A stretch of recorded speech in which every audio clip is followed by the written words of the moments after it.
Là, j'ai des grands babayes pour l'école du dimanche. Les enfants, si vous voulez aller à l'école du dimanche, c'est le temps. Nolan, tu veux pas y aller? C'est pas grave, là, je te juge pas, fais-toi-en pas. Donc, mon PowerPoint, s'il vous plaît. On a un petit nouveau son, là, fait que c'est un peu plus de gestion en arrière. C'est mon gars qui fait le son matin. J'avais fait un échange de prédication, j'avais oublié que j'avais d'autres engagements. Fait que je me suis retrouvé ce matin à dire « Oh, hey, je fais le son en plus! » Donc, ce matin, vous savez, la parole de Dieu, c'est comme un miroir. Puis parfois, ce qu'on y voit est agréable et puis c'est rassurant. Mais parfois, ce qu'on y voit est plutôt choquant, saisissant, puis ça nous montre qu'on a du travail à faire. Mais c'est bien ça, qu'on réagisse à la lecture de la parole. Ça nous montre qu'elle est vivante, rentre dans nous, qu'elle nous parle et qu'elle nous interpelle. C'est un bon signe. Le message de ce matin, tel un miroir, risque d'être désagréable, choqué un peu. C'est la suite des versets 16 à 23 qu'on a vu, du chapitre 10 qu'on a vu. Je ne sais pas pour vous, moi, ça m'a parlé fort, le message qu'Adama nous a livré. Et aujourd'hui, on continue, on est dans le chapitre 10, on voit les versets 24 à 42, et c'est la suite de ce qu'Adama a enseigné. En fait, dire la suite, ce n'est pas vraiment une bonne affaire, c'est plus une répétition. Les versets 16, 23 et 24, 42 disent la même chose. C'est juste amené autrement. Et je tiens à dire ici que lorsque la Bible se répète, ça veut dire porter attention. Donc, commençons, faisons la lecture de notre texte ce matin. Le disciple n'est pas plus que le maître, ni le serviteur plus que son Seigneur. Il suffit au disciple d'être traité comme son maître et au serviteur comme son Seigneur. S'ils ont appelé le maître de la maison Béelzébul, à combien plus forte raison appelleront-ils ainsi les gens de sa maison? Ne les craignez donc point, car il n'y a rien de caché qui ne doive être découvert, ni de secret qui ne doive être connu. Ce que je vous dis dans les ténèbres, dites-le en plein jour. Ce que je vous dis à l'oreille, prêchez-le sur les toits. Ne craignez pas ceux qui tuent le corps et qui ne peuvent tuer l'âme. Craignez plutôt celui qui peut faire périr l'âme et le corps dans la géhenne. Ne vend-on pas 2 passereaux pour un sou? Cependant, il n'en tombe pas un à terre sans la volonté de votre Père. Et même les cheveux de votre tête sont tous comptés. Ne craignez donc point. Vous valez plus que beaucoup de passereaux. C'est pourquoi, quiconque me confessera devant les hommes, je le confesserai aussi devant mon Père qui est dans les cieux. Mais quiconque me reniera devant les hommes, je le renierai aussi devant mon Père qui est dans les cieux. Ne croyez pas que je sois venu apporter la paix sur la terre. Je ne suis pas venu apporter la paix, mais l'épée. Car je suis venu mettre la division entre l'homme et son père, entre la fille et sa mère, entre la belle-fille et sa belle-mère. Et l'homme aura pour ennemi les gens de sa maison. Celui qui aime son père ou sa mère plus que moi n'est pas digne de moi. Et celui qui aime son fils ou sa fille plus que moi n'est pas digne de moi. Celui qui ne prend pas sa croix et ne me suit pas n'est pas digne de moi. Celui qui conservera sa vie la perdra, et celui qui perdra sa vie à cause de moi la retrouvera. Celui qui vous reçoit me reçoit, et celui qui me reçoit reçoit celui qui m'a envoyé. Celui qui reçoit un prophète en qualité de prophète recevra une récompense de prophète, et celui qui reçoit un juste en qualité de juste recevra une récompense de juste. Et quiconque donnera seulement un verre d'eau froide à l'un de ces petits parce qu'il est mon disciple, je vous l'ai dit en vérité, il ne perdra point sa récompense. Prions. Père céleste, Dieu Tout-Puissant, à toi soit la gloire, car tu nous as fait connaître ton nom. Tu nous as fait connaître Jésus, ton Fils, ton agneau, notre seul sacrifice pour le prix de nos péchés. Que ta parole agisse efficacement dans nos cœurs et que nos désirs soient de te plaire en toutes choses. Enseigne-nous aujourd'hui, parle-nous et que nos bouches te rendent gloire. Par Jésus-Christ, nous te prions.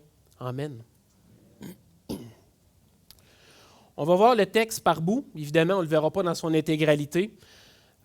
Évidemment, chaque section qu'on va voir Et puis, oui, ça passe rapide. C'est un très grand bout de texte qu'on a ce matin.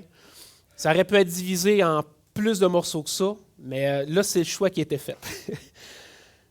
Au début, je me disais, ouais, j'aurais pas grand-chose à dire. Puis à force d'écrire, je me suis dit, ouais, il faut que je coupe. Donc, on va y aller comme ça. Donc, c'est ça. Chaque section va apporter comme une emphase différente, mais j'aimerais qu'on se rappelle, qu'on ne perde pas de vue que le résumé de ce texte, et là, c'est selon moi, c'est « Toi, suis-moi ». Parole que Jésus a adressée à Pierre dans Jean 21, mais qui s'adresse aussi à chacun de nous. « Toi, suis-moi ». Puis je ne pointe pas personne en particulier ce matin, je me pointe moi le premier, puis je m'adresse à chacun de vous individuellement. Fait qu'on va débuter avec les versets 24-25. Et puis, je suis... bon, là, j'ai entendu l'annonce de métro dernièrement. Là, je ne suis peut-être pas le pogo le plus léger de la boîte. Je ne suis peut-être pas la personne la plus rapide ici, mais ça m'a pris bien du temps à comprendre ces deux versets-là, surtout le verset 24, à cause de ce dicton que je suis très collé avec la culture japonaise. Et l'élève surpasse le maître. Toujours. Mais là, ici, Jésus nous dit que le disciple n'est pas plus que le maître. Moi, c'est contradictoire dans ma tête, très contradictoire, et ça m'a pris de la lecture dans un ou deux commentaires pour être capable de saisir ce que Jésus voulait vraiment dire. Parce que dans l'autre expression, que l'élève surpasse le maître, si le maître est bon, il va amener l'élève au-delà de ce que lui est capable de faire. Ça, c'est un bon maître. Mais l'angle de vue que Jésus a ici, c'est plutôt le suivant. Puis là, laissez-moi le temps de construire l'argumentation. Tirez-moi pas des roches à la première phrase que je vais faire en disant « il n'a pas compris pantoute ». Si le maître enseigne les mathématiques, les disciples vont enseigner les mathématiques. Si le maître enseigne la philosophie, les disciples vont propager la philosophie. Si Jésus dit qu'il est le chemin, la vérité et la vie, alors les disciples vont dire que Jésus est la vérité, le chemin et la vie. Les disciples n'enseignent pas autre chose que ce que le maître enseigne. Si c'est le cas, ce n'est pas lui le maître. Ça, c'est une première étape. Donc, s'ils ont appelé le maître de la maison Béelzébul, à combien plus forte raison appelleront-ils ainsi les gens de sa maison? Alors, pourquoi ici la mention de Béelzébul?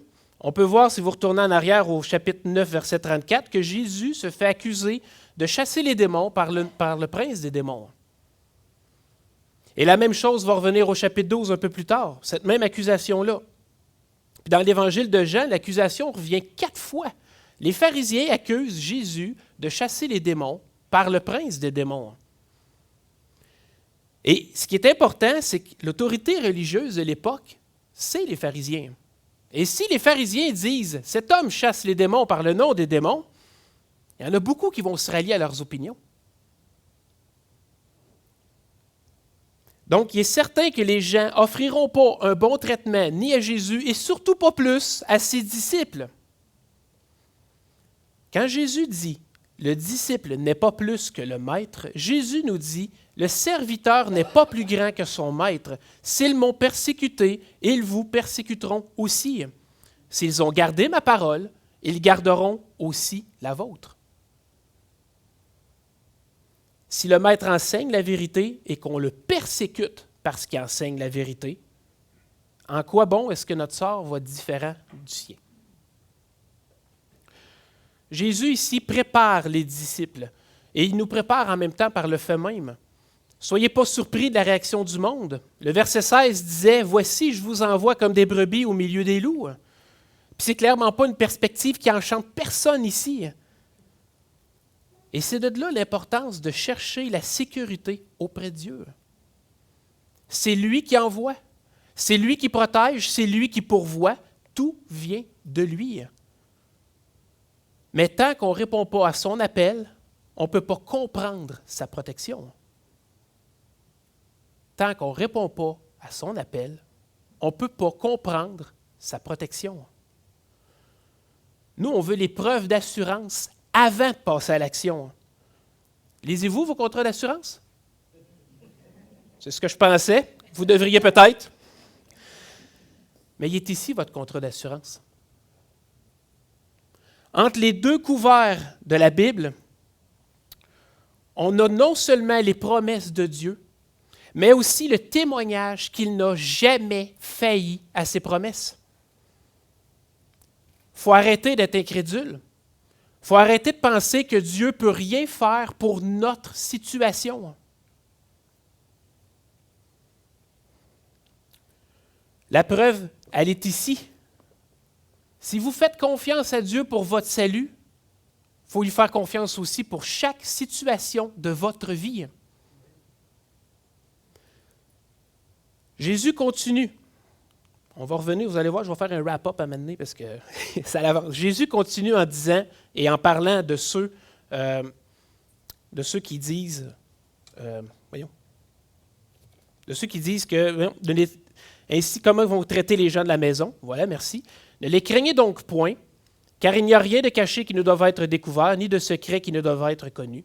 Ce que je vous dis dans les ténèbres, dites-le en plein jour, et ce que je vous dis à l'oreille, prêchez-le sur les toits.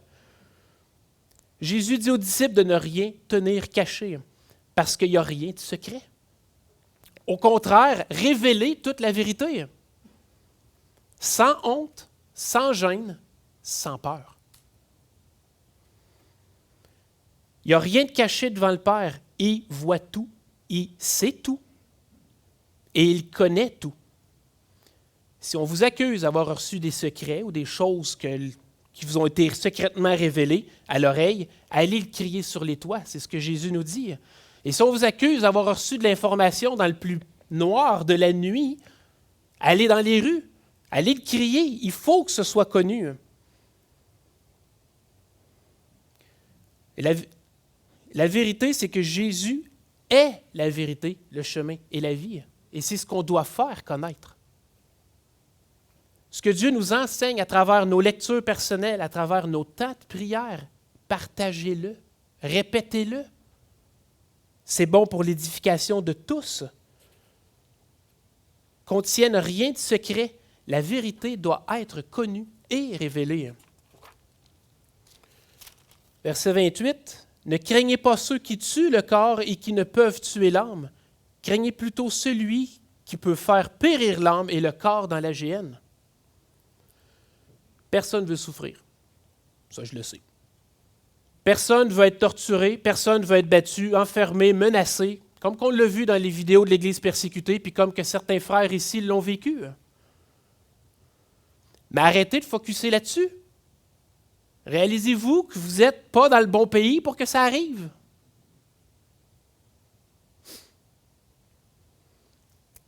Commençons plutôt à nous demander ce que Dieu pense de nous, de mon travail pour sa gloire, de mon témoignage pour sa gloire, de mes actions pour sa gloire. Les hommes peuvent nous tuer en pensant qu'ils nous ont donné le pire châtiment qu'il n'y a pas, quand dans le fond, ils viennent de nous libérer. On est enfin au ciel, en la présence de Dieu. Il faut garder ça en tête. Ne craignez pas ceux qui tuent le corps. Dieu, ce n'est pas un bourreau sadique non plus. Ça ne lui plaît pas de voir ses enfants souffrir et mourir pour son nom. Au contraire, Dieu il est fidèle, il est bon et vient au secours de ses enfants. Mais Jésus ne nous fait pas miroiter un beau monde de licornes puis de nuages roses avec des arcs-en-ciel. Ça va bien aller, les gars, faites-vous-en pas, allez-y. Non, il est réaliste. Il ne nous fait pas de faux espoirs, il nous dit les choses telles qu'elles sont. S'il est rejeté, on va être rejeté. S'il est persécuté, on va être persécuté. Dans les prochains versets, on va voir que Jésus tient quand même à nous rappeler qu'on n'est pas tout seul là-dedans, que tout est connu devant Dieu. Ne vantons pas 2 passereaux pour un sou, cependant il n'en tombe pas un à terre sans la volonté de votre Père. Et même les cheveux de votre tête sont comptés. Ne craignez donc point, vous valez plus que beaucoup de passereaux. Et ce verset-là, je ne sais pas pourquoi, m'a immédiatement fait penser à Matthieu 6, qui nous dit « Regardez les oiseaux du ciel, ils ne sèment ni ne moissonnent, et ils n'amassent rien dans des greniers. Et votre Père céleste les nourrit, ne valez-vous pas beaucoup plus qu'eux? » Là où ce verset-là nous amène, nous enseigne la providence de Dieu pour celui qui croit en lui, le passage de ce matin, lui, si je reviens, nous informe de la souveraineté de Dieu. Dans les deux cas, on parle d'un moineau, un petit pit-pit, qui ne travaille pas pour sa nourriture comme que nous, les hommes, on doit le faire, mais qui mange et qui ne manque jamais de rien. Un petit oiseau qui, à nos yeux, peut paraître absolument complètement insignifiant, mais aucun ne meurt sans que Dieu ne l'ait permis. Dieu pourvoit en toutes choses et en toutes choses, Dieu est souverain. Est-ce que vous croyez ça? Est-ce que vous acceptez ça? La deuxième question a beaucoup plus d'impact que la première. Croire à la souveraineté de Dieu est une chose, l'accepter, ce n'est une autre. Il y a une souveraineté sur vos vies. Et si ce n'est pas Dieu qui vous mène et vous dirige là où il le désire, c'est votre chair et le monde qui fait de vous ce qu'il désire. Il n'y a pas plus que ces deux possibilités-là. Et c'est la raison pour laquelle Jésus continue en nous disant « C'est pourquoi quiconque me confessera devant les hommes, je le confesserai aussi devant mon Père qui est dans les cieux. Mais quiconque me réunira devant les hommes, je le réunirai aussi devant mon Père qui est dans les cieux. » On a vu beaucoup de stuff. On va juste prendre un petit recul. Il est très difficile de faire du bien aux âmes dans ce monde. Tous ceux qui essayent le savent par expérience. Il faut une grande quantité de courage, de foi et de patience et de persévérance pour le faire. Pourquoi? Parce que Satan va se battre vigoureusement pour maintenir son royaume. Parce que la nature humaine est désespérément méchante. Et parce que c'est facile, très facile, de faire mal, mais c'est difficile de faire le bien. Puis là, j'ai dit ma phrase à l'envers, on s'en fout. Notre Seigneur Jésus savait ces choses en envoyant les premiers disciples. Tous ceux qui répondent présents à l'appel de notre Père pour faire sa volonté et non seulement être sauvés, devraient lire ces 10 versets quand la persécution arrive. Jésus a été insulté, méprisé et rejeté par ceux pour qui il est venu. Peu de gens le croyaient et se souciaient de ce qu'il disait. On n'a certainement pas le droit d'être surpris si nous, dont les meilleurs efforts sont mêlés d'imperfections, on est traités de la même manière que Christ. Si on laisse le monde tranquille, il va probablement nous laisser tranquille. Mais si on essaye de leur faire du bien spirituellement, il va nous haïr comme il a haï notre maître. La bonne réaction devant l'hostilité, c'est la crainte, c'est de craindre Dieu, pas les hommes. Si par votre service vous souffrez, le jour du jugement arrive et vous allez être éternellement récompensés pour vos souffrances et les injustices dont vous aurez été victimes. Garde ça en tête. Recommande ton sort à l'Éternel, mets en lui ta confiance et il agira. Il fera paraître ta justice comme la lumière et ton droit comme le soleil à son midi.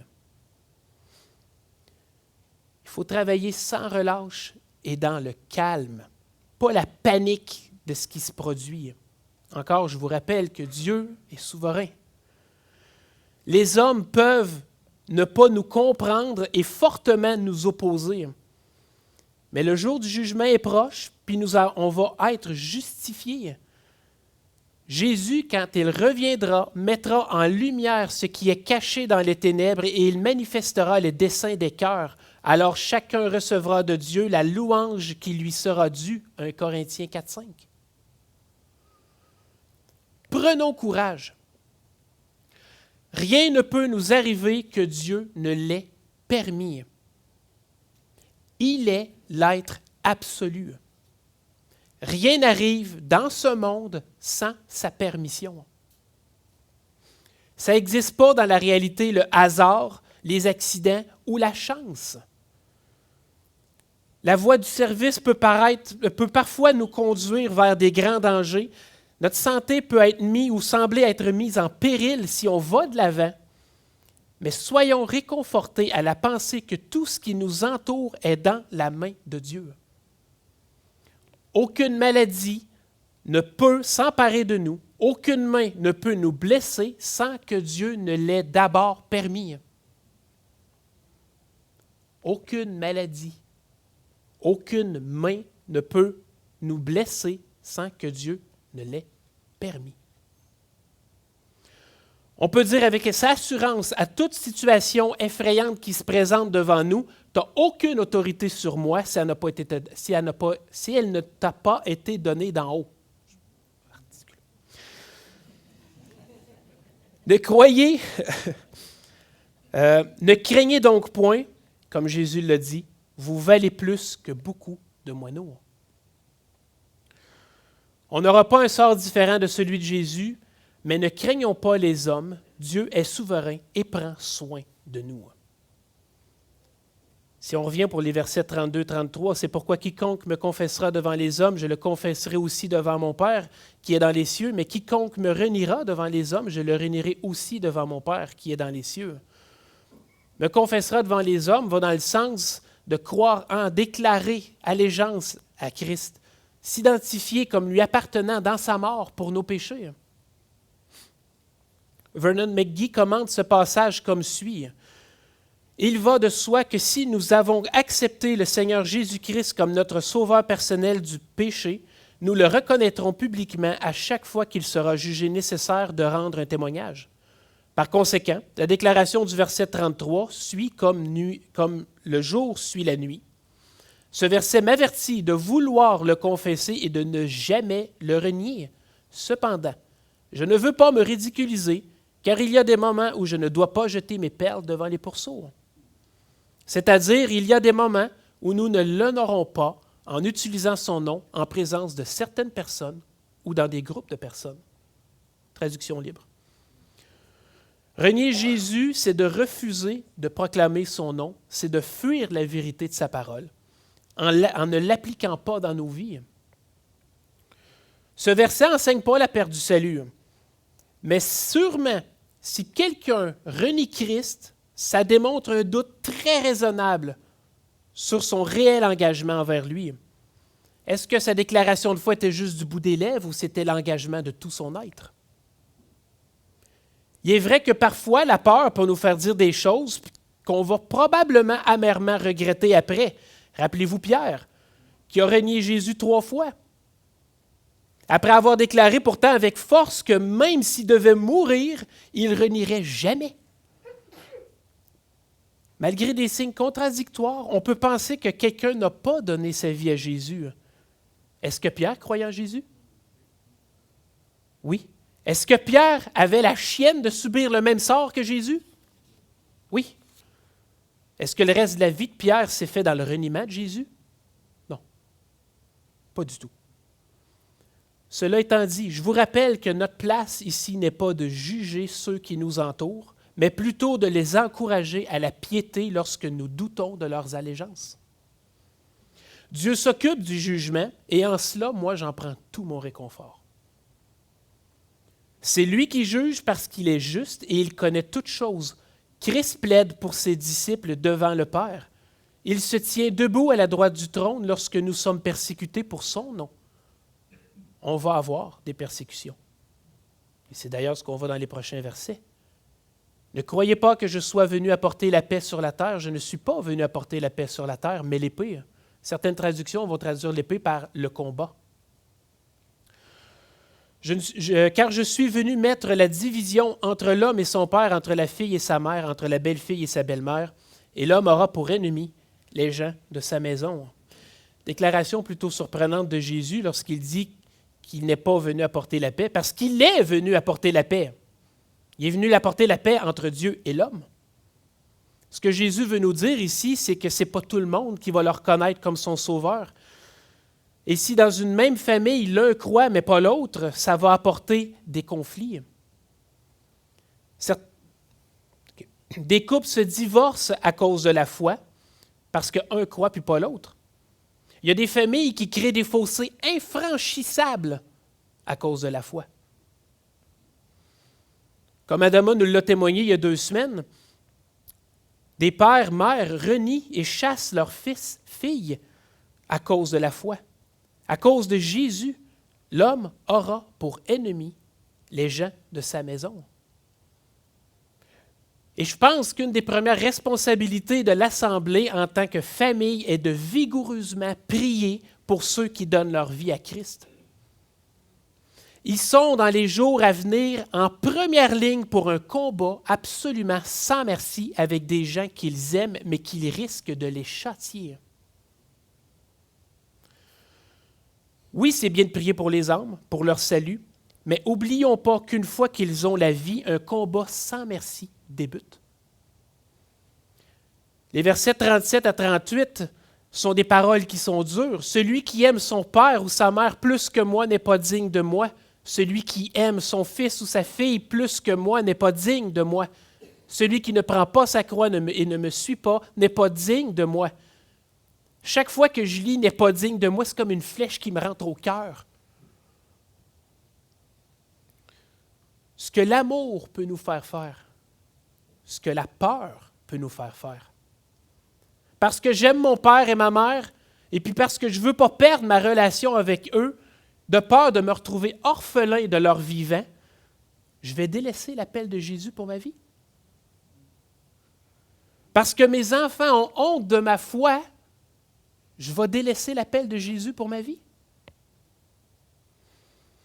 On n'est même pas encore rentré dans la pression sociale qu'on est déjà tiraillé dans nos propres entrailles. Refuser la vie éternelle de peur de perdre des relations chères à nos yeux. Puis là, je ne suis pas en train de minimiser ces émotions-là, ni même d'essayer de les relativiser. Ils ont une pression énorme sur chacun d'entre nous. Adama a certainement souffert de se faire chasser de sa famille pour sa foi. Mais Jésus a promis un plus grand amour. Dieu est fidèle dans ses promesses.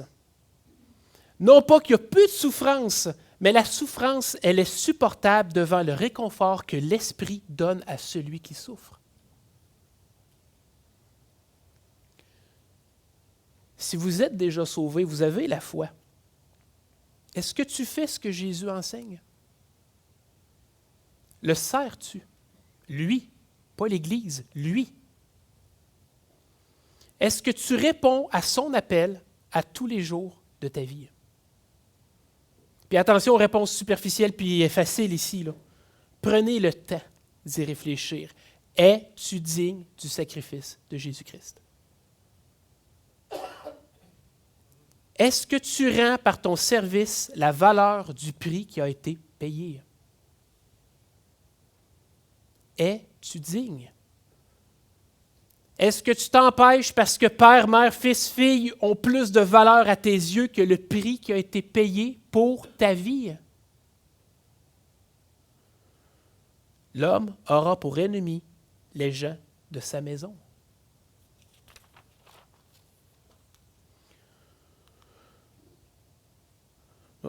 Celui qui ne prend pas sa croix et ne me suit pas n'est pas digne de moi. Prendre sa croix, c'est porter ses souffrances, pas celles de Jésus, les nôtres. Et c'est d'avancer péniblement jusqu'au lieu et moment de notre mort. Le disciple n'est pas plus que le maître. Toi, suis-moi. Celui qui conservera sa vie la perdra, et celui qui perdra sa vie à cause de moi la retrouvera. Le verset 39, dans une certaine partie du monde, c'est clairement pas au Canada, ce verset-là est un très grand encouragement. Si tu meurs pour ta foi en Jésus-Christ, tu vas avoir la vie. Cette parole, elle est certaine. Et dans un contexte de non-persécution, On pourrait prendre cette phrase littérale et en faire une image. Si tu perds ta vie, c'est-à-dire que si tu choisis de ne pas faire ce que tu veux de ta vie, mais plutôt tu laisses Dieu t'utiliser corps et âme pour son œuvre, eh bien tu vas retrouver une vie encore meilleure une fois rendu dans son royaume, avec tout plein de récompenses.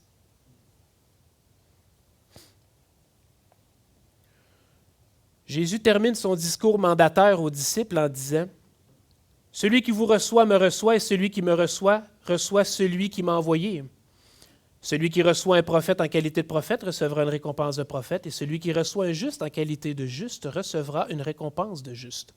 Et quiconque donnera seulement un verre d'eau froide à l'un de ces petits parce qu'il est mon disciple, je vous l'ai dit en vérité, il ne perdra point sa récompense. »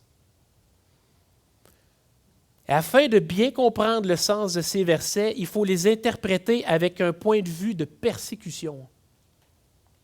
Quand Jésus dit « reçoit », ce n'est pas la simple formalité de recevoir quelqu'un qui est de passage dans notre ville, de le recevoir à manger, de l'inviter à coucher, puis après ça, de le renvoyer tout content. Dans un contexte où les premiers croyants étaient recherchés pour être mis à mort, si tu reçois une telle personne, tu t'associes à cette personne.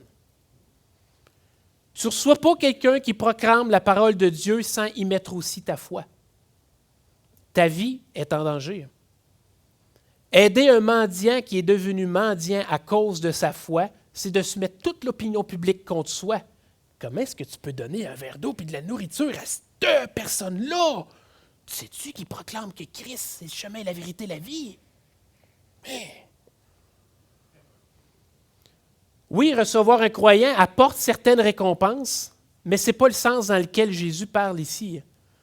Celui qui reçoit ou aide un enfant de Dieu reçoit aussi le message, le témoignage que la personne donne de Jésus. Il devient lui-même, pour la société de l'époque, un rebelle, un renégat de la société et s'associe à Christ, quoiqu'on devient aussi des renégats de la société ici. On ne parle pas la même discussion qu'eux autres. Jésus dit qu'il va avoir des récompenses pour ces gestes, pour ceux qui n'auront ni honte ni peur de recevoir la parole et le messager. Pour nous ici actuellement, c'est un peu dur à comprendre parce qu'on ne vit pas de persécution. On ne vit pas nécessairement de persécution, mais il est bon d'en tirer une certaine leçon. C'est sûr que si vous ouvrez votre foyer à un missionnaire, un frère ou une sœur qui est dans le besoin, le Seigneur va leur venir en aide, le Seigneur va pourvoir. Il va pourvoir à vos besoins en pourvoyant à ses besoins, se rendre disponible. Que nos actions soient caractérisées par l'amour que Christ a envers son Église, envers ses enfants. C'est drôle, je l'ai répété chez nous, puis je prenais bien plus de temps que ça. Mais on est passé au travers du discours que Jésus donne. On est passé au travers du discours de Jésus sur ce qui devrait caractériser ses disciples. Puis j'espère que vous n'êtes pas trop amochés ou trop... que je ne vous ai pas trop brassé, en fait, je l'espère d'une certaine manière, mais pas dans le mauvais sens. Mais ma prière, c'est que de ce que nous avons entendu, dans les premiers messages, c'est que rien de ça soit oublié. Qu'on n'oublie pas dès l'instant où est-ce qu'on va rentrer dans nos belles maisons confortables et rassurantes. On est bien, on est en sécurité dans nos maisons. Souvent, on oublie tout ce qu'on a entendu. On a la vie éternelle? Oui. Mais pas pour la mettre dans notre poche, en arrière, en attendant le ciel. On a le devoir de répondre à l'appel de Jésus dans nos vies, peu importe l'âge. Le concept de la retraite, ça n'existe pas dans la foi. On ne tombe pas à la retraite de croire en Jésus. On croit et devons répondre présent à chaque jour de notre vie, jusqu'à sa venue ou jusqu'à notre mort. Prions. Seigneur Dieu, Père céleste, Merci de t'avoir fait connaître, que ton nom soit loué et béni par nos bouches à ta gloire. Merci pour ta parole qui nous rappelle nos engagements envers toi. Merci de te servir de nous, créatures imparfaites à cause du péché. Prends-nous là où nous sommes aujourd'hui, dans notre vie, et amène-nous à te servir sans regarder au danger ou à la peur. Fais de nous des enfants qui sont dignes du sacrifice de Jésus, ton Fils, notre Sauveur. À toi la gloire éternelle, Dieu Tout-Puissant, par le nom de Jésus. Amen.